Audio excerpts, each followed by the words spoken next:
Should a patient with a herniated disc or disc extrusion get a chiropractic adjustment, a high velocity, low amplitude manipulation, meaning that quick burst twist that you may feel that cavitates and pops?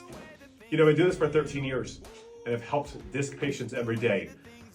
With a disc bulge, I do not recommend a high velocity or quick thrust adjustment. If we do any type of manual therapy like that, we'll do instrument work or drop table work. I've seen a lot of times where a high velocity, low amplitude, quick manipulation could cause injury, or it could cause a flare-up or exacerbate the symptoms. So that's why I specialize in a technique called non-surgical spinal decompression. We pull gently at a specific angle and it helps the disc reabsorb. It's not invasive, it's safe, and it's highly effective.